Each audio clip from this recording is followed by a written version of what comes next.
Hi, I'm PJ Johnson at Cold Stone University, and you're watching Part 2 of Food Safety, Why It Matters Most. In this module, you'll learn about cross-contamination, proper dating in food storage, and additional guidelines for safety in your store.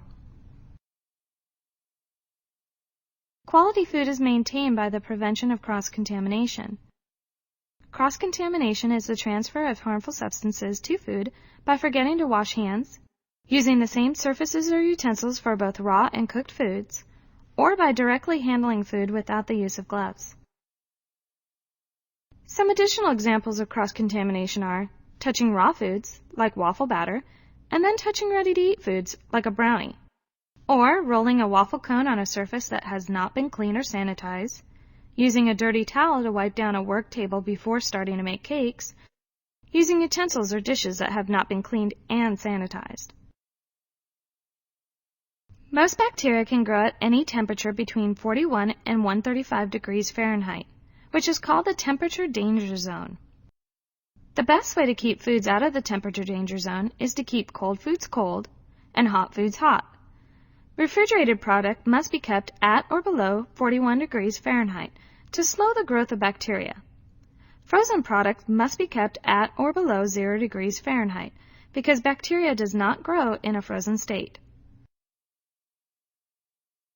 Since we serve only the freshest products, many of our prep foods are labeled with an expiration date. The expiration date is the last day that a food product can be served. Expiration dates that you should be concerned with are any cold items used for mixing on the stone, and any milk or liquid products used for making shakes or smoothies.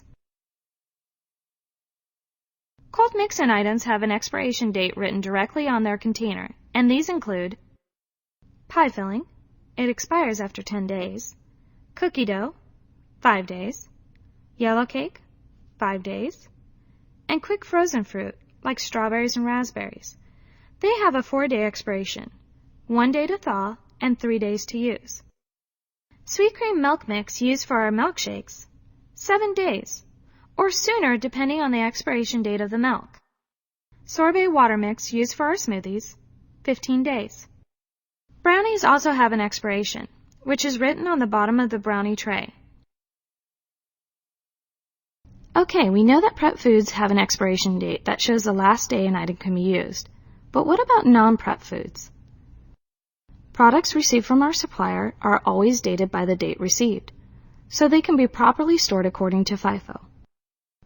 Prep foods like fruit or cut cake circles are dated by the expiration date, which is the last day the product can be served safely.